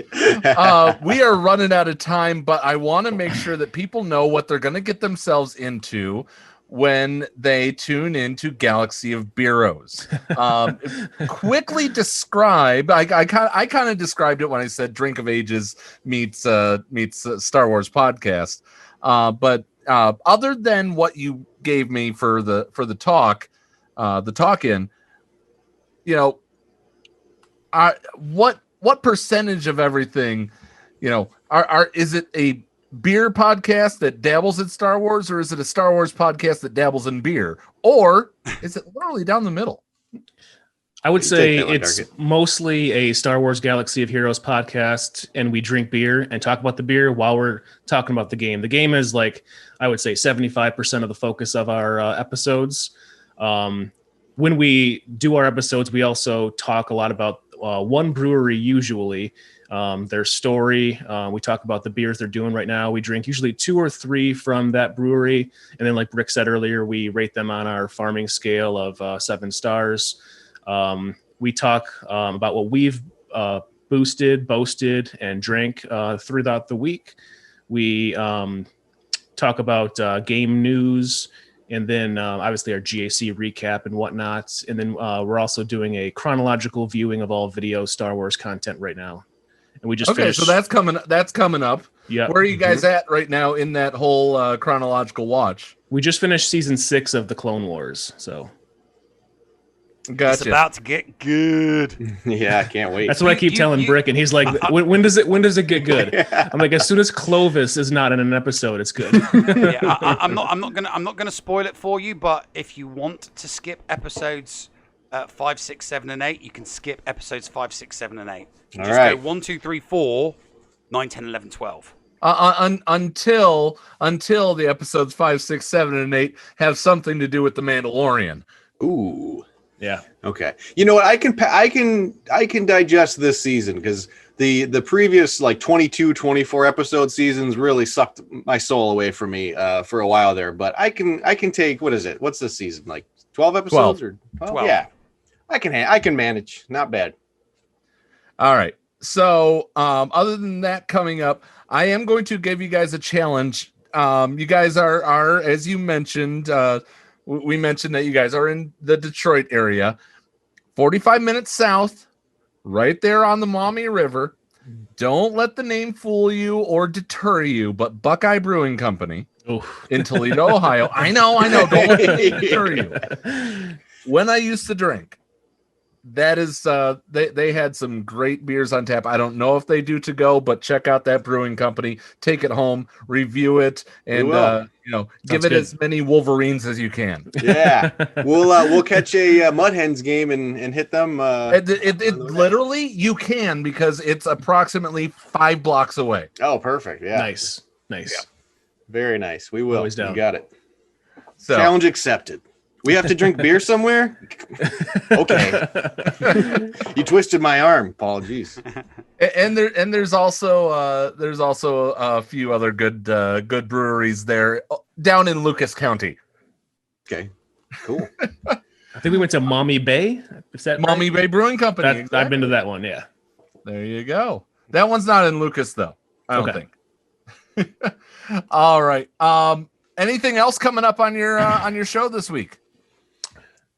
Probably going to talk about this third batch of requirements if they come out, and we'll see how that goes. But we'll do some more GAC recaps. Maybe we'll do. My wife is due with our second child anytime, so I don't know if I'll be on the next episode. To be honest, we'll see. So, all right. We appreciate you guys having us on. Thank you so much. I think Neil can muster up a few craft brews and fill in for you. There you go. All right, guys. Go check them out at Galaxy of Beeroes on Twitch.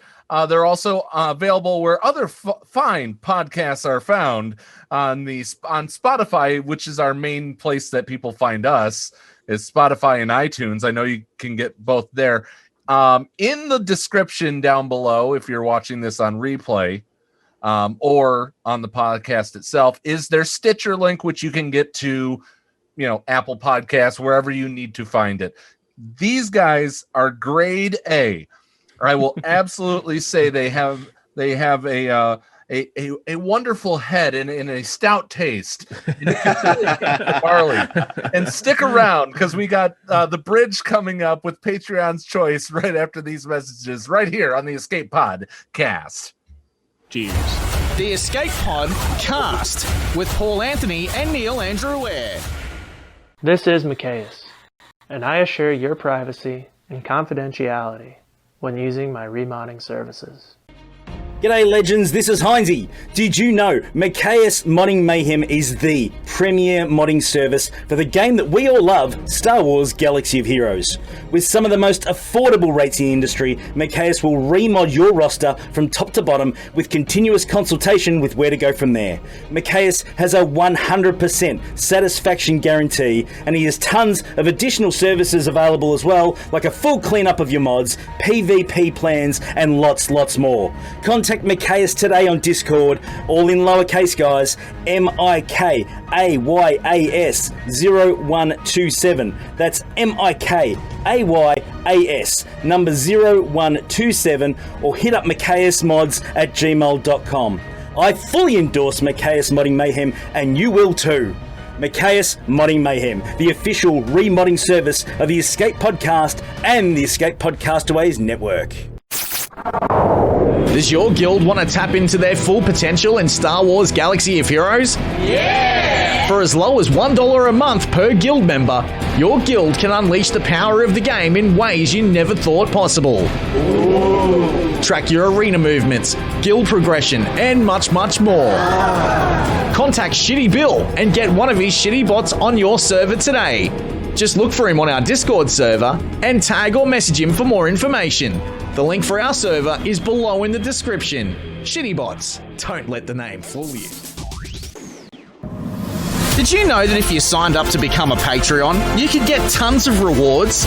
Force Ghost Scotty could do a roster review for you. Neil Andrew Ware could share Grand Arena tactics. Or Paul could even help you get maximum stars in Geonosis Territory Battle. And you even get access into the after show. Sound good? Sign up to be a Patreon today. For as little as $2 a month, you could unlock a ton of potential content and also get closer to the hosts. Head to patreon.com/the Escape Pod to sign up. And now time for something completely shameless. Linux? Later, Gator. Linux? And Banhammer. Hey, meatbag. What, noob? Helenix, I'm afraid we've picked up a stowaway. Whoa. You mind telling us what he's saying, noob? Noob? Don't your translators speak Wookiee? Helenix. You know. I'm programmed to speak Wookiee. That's not why I called you here. I know you know that I don't know how to speak Wookiee, noob. What I'm asking is, why did you call me out here, and why is this particular Wookiee on my ship? Helenix, this is Ludbaka. He is one of thousands of users you've banned from your Discord Noob. Tens. Okay. Tens of thousands. No, of noob, people you stop banned that. from one of your Discord servers. Tens of people, not tens of thousands of people. You ungrateful little glob of grease. Anyway, let's get on with this. Ahem. What's the problem this time, noob? If I banned Mr. Ludbaka here, there was surely a reason. Ludbaka says he merely posted a photo, which you apparently didn't approve of on one of your Discord servers. And instead of talking to him about it, you just banned him. Oh, newbie.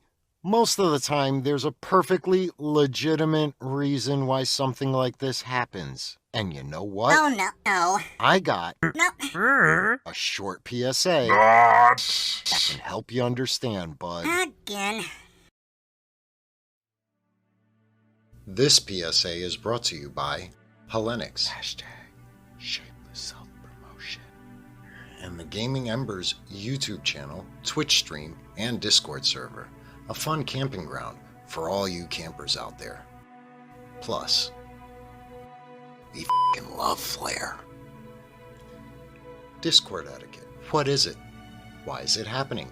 And who stands to benefit? In this SWGOH PSA, we will explore Discord etiquette and the many myths that surround it. Nowadays, most every gaming live streamer has a Discord server meant to help fans connect with their favorite content creator and with other fans in that creator's community. Whether it's SWGOH, Marvel Strike Force, or even City Skylines, every gamer has multiple Discord servers available to them, which can help folks connect, share information, and socialize with each other. Some communities even have multiple dozens of servers, each with their own unique feel, specific tastes, and particular focuses for their members to experience.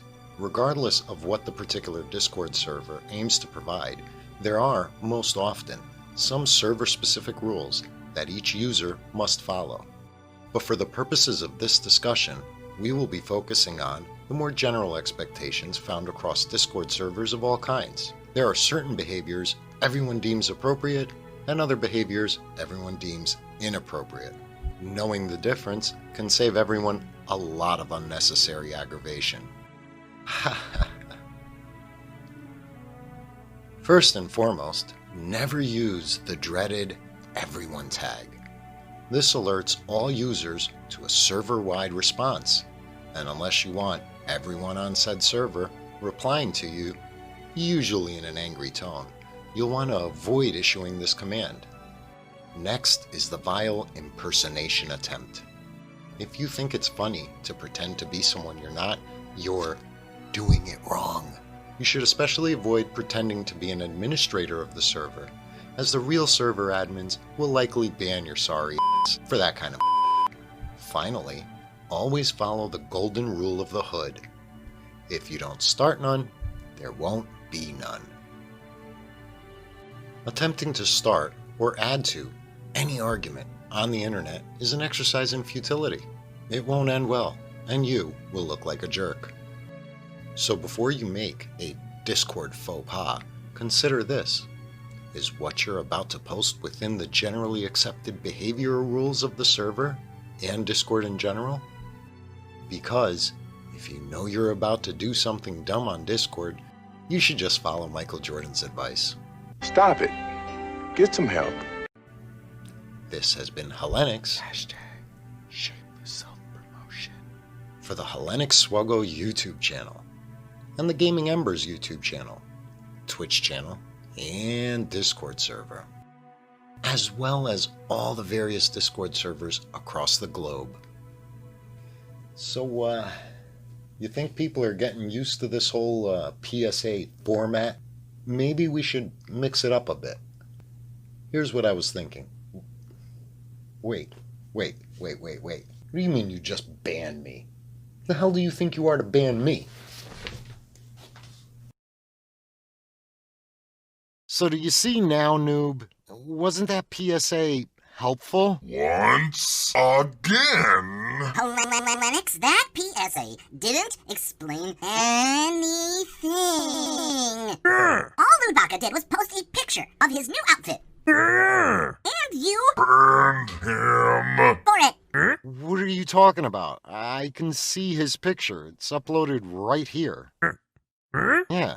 It's on the Costumes and Gear channel. Matter of fact, Ludbaka, you're still on the server. You weren't even banned. Wait, let's see here. It looks like he changed his role to new user earlier today, and that limits the number of channels he has access to. Let me fix that for you. All right, just yeah. There, done. Can you see the channels now, Lud dude? Anything else, fellas? No, I guess not. I'm sorry for the confusion, Lennox. Meatbag.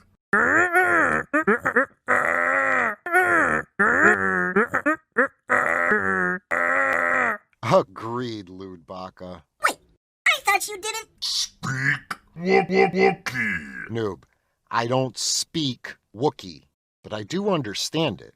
I mean, who's ever heard of a human being that's able to vocalize the Wookiee language? That's just dumb. The Escape Pod. Cast. The Bridge.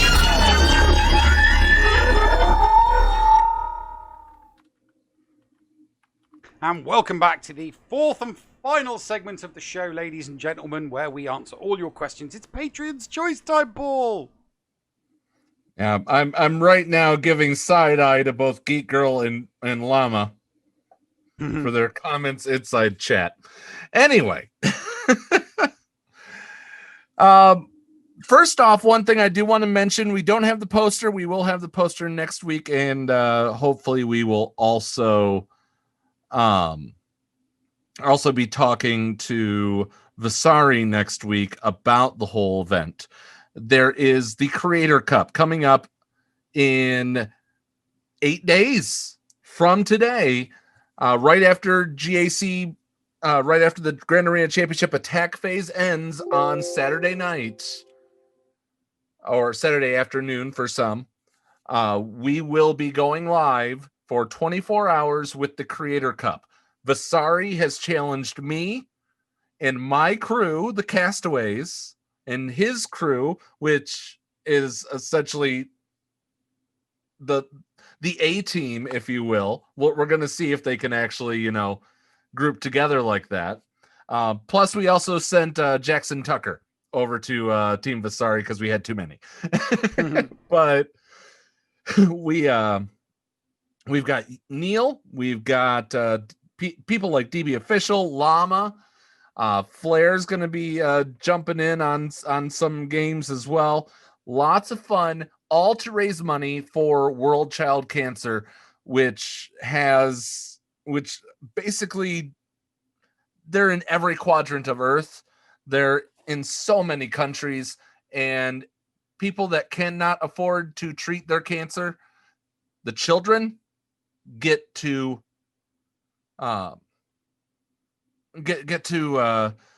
get treatment. So, all right. Anyway, let's get to Patreon's Choice, everybody's favorite Serbian game show.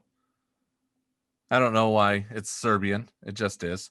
All right, I'm going to start with Zazzy McBeal's questions.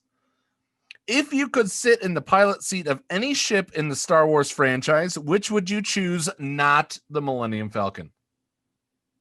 Red 5. That's a good one. That's a good one. I honestly would. I think the TIE Advanced X1. We kind of mesh with that, so it works out. What would your plans be if you were to organize a massive gathering of all of the Escape Pod Castaways followers? Where to meet, food, entertainment? Well, if I could be greedy, it would be here in Houston, so I wouldn't have to travel. But because I wouldn't have to travel, I would then be able to provide Plucker's Wing Bar. My favorite wings. We definitely make that happen. And entertainment, we would finally be able to do Swagga Squares, Neil. Yeah. What would you like to add to that? Of course, a live recording of the episode. Yeah, a live recording of an episode at a festival. A location, the cheapest airport in the United States, so that everybody can literally just jump on a plane, because it's the cheapest location to go to. Because the location wouldn't matter to me. It's the company that would matter. So it could be some podunk city. It doesn't matter. It really wouldn't matter. The cheapest city with an airport where we could all I would end up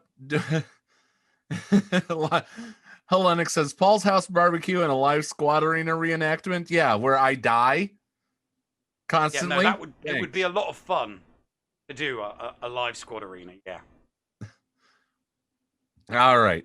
Let's move into Schnarman. What would your capital ship be called if you were the admiral and its special move?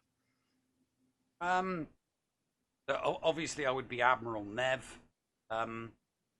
It would be Home One, and it would be Nev Rage Attack, where I would simply, deafen my enemies with my unbridled rage. Okay, but what would your ship be called? It can't be Home One. You can't pilot Home All right, One. then, Home 2. Wasn't there already a Home 2? I don't know. I do not know, but I'm claiming it. Mine. My ship now. I've said it. All right, so I would probably I would probably go with Separatist ship. It would be a Malevolence class, but it wouldn't be the Malevolence. It would be the Fastidious. Mm-hmm. And it would be RNG Sacrifice, to where all hits would be critical. All right. Quick fire from Andy Beads. If the moon was made out of cheese, would you eat it? No, it's too far away. Yes. As long as it was Stilton. Would you rather lose the ability to read or the ability to speak? I almost lost the ability to read that question. Speak. I would rather lose the ability to read as long as I could comprehend what was told to me. Would you rather be covered in fur or covered in scales? Fur. Actually, no, scales. I'm going to go scales because you can't take off fur if it's too hot. Yeah, but women will want to cuddle you. The ladies would love the fur. Would you rather would you rather always be 10 minutes late or always be 20 minutes early? 20 minutes early. 10 minutes late so I can leave earlier. Would you rather know the history of every object you touch or be able to talk to animals? Talk to animals. Animals. I'd like to talk to my dogs. Would you rather have all traffic lights you approach be green or never have to stand in line again? Traffic lights. I'd like to have every traffic light green. I'm British. We queues are our thing. We invented the queue. I would love to never be in a queue. Would you rather have an easy job working for someone else or work for yourself but work incredibly hard? I'll work for myself. I'd like an easy job working for myself, but I'd work hard at it. How about that? Just said you said easy. I'd rather an easy job working for myself, but work hard at it. All right, okay. Because it would be so easy. Gridden, Gridden, what's your question? You ask your question right now. I'm gonna go up and I'm gonna ask this one question. If you could have dinner with any Star Wars character, who would it be and why? It would be Darth Cadus. And it'd be like, dude, seriously, why? You had everything going for you when you were Jason Solo. Why go dark side? I would probably say Thrawn, just so I could study how he studies others. So while Gridden's working there, the same question, but getting blackout drunk with someone. Oh, Chewbacca. You got mine. You took mine. If I still drank, just in case, if I bump, when you're absolutely plastered, if you accidentally bump into someone and they start looking at you funny, you can just go, Chewie, this person's giving me grief. Can you rip their arms off, please? No one's going to mess with you if you're drunk and with a Wookiee.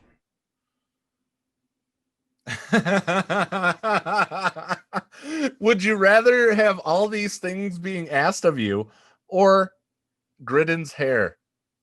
I'd rather have all the questions because my hair's better than yours. Silver Fox. That's Gridden's question. Gridden, I'm going to say this. I will let Christy give me a haircut a la the Gridden if we hit 1,500 pounds next week on the charity stream. That's actually one thing that I'm putting up in the thing. If we triple our initial goal, I will let my wife cut my hair to give me the Gridden. All right. Frankie, let's see. If you could have any single game, movie, book erased from your mind and were able to re-experience it for the first time, what would it be and why? He says probably one of each. Movie, Fight Club. Game, Chrono Trigger. Book.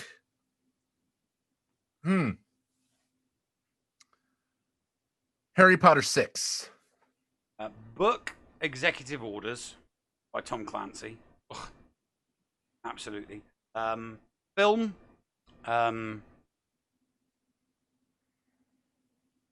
Charlotte's Web. And game. StarCraft. It's the first time I played StarCraft. It just blew my mind. With Kerrigan, yeah. I could see that. I could definitely see that. All right. Would you rather only be able to eat Marmite on toast for breakfast and only be able to drink Foster's, or watch the English national rugby team always lose to the Wallabies? That was from Frankie. First one. I mean, I'd be hurling all the time Foster's because it's Marmite, but the Fosters would kill the flavor. The Fosters would kill the Marmite. I could not watch England rugby team lose to Australia every single time. That would just kill me. All right, so Geek Girl or Andy Beads? No, we already did Andy. So let's rapid fire Geek Girl. If peanut butter wasn't called peanut butter, what would it be called? Nut cream.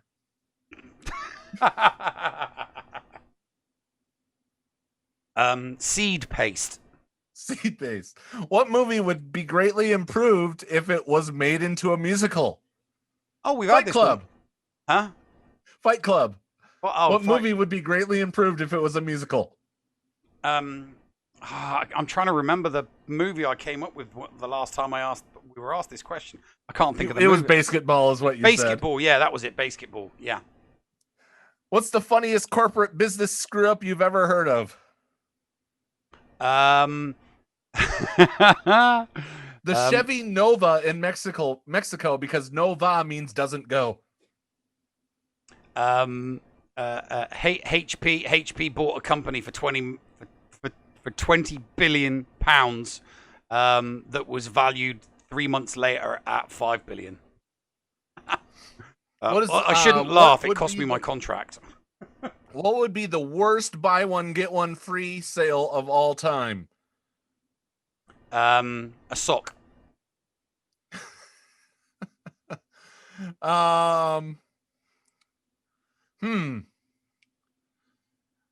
Colonoscopy. If life were a video game, what would some of the cheat codes be? Invulnerability. Fast forward. Fast forwards. Warp pipes. Mute. Like literally, mute. Just hit the mute button. What is the funniest name you have actually heard used in the real world? I said this one last week. Absidy. ABCDE. Seriously, you named your child ABCDE. It only works if it only works because they were in the army with me. But I was in the army with a guy called Dan Slaughter. I never knew him as a sergeant. I only ever knew him as a corporal, but I wish I'd known him as Sergeant Slaughter. So, anyway, be nice to each other, damn it. Please wear your mask. Protect those that you love. Tune in on Tuesday for GA Center and all throughout the rest of the week, tomorrow on Saturday, and then also on Monday around noon Central for Neil's GACs. And if you are watching this live on Twitch, we're going to raid Kate Gaming. We're going to go see her. So make sure that you take care of her. Go check out Vasari Games, VSARI Games on Twitch. Also, make sure that you do check out Galaxy of Beeroes. And it's spelled just like you'd think, Galaxy of BEEROES.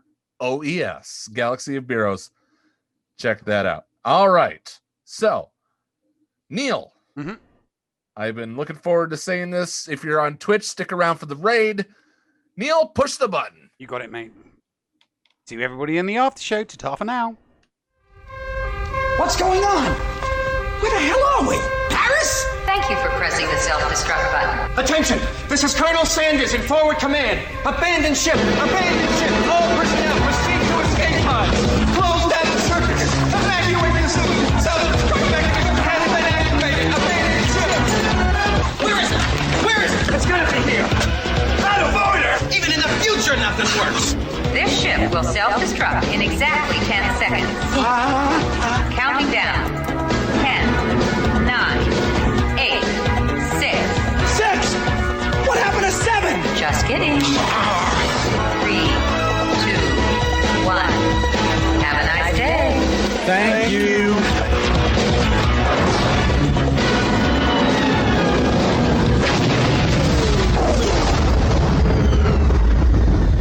Hello friends, this is Thaddeus from Going Nerdy. The Escape Podcast was filmed in front of a live studio audience full of tweaked out murder bears. Sit, Ubu, sit. Good dog.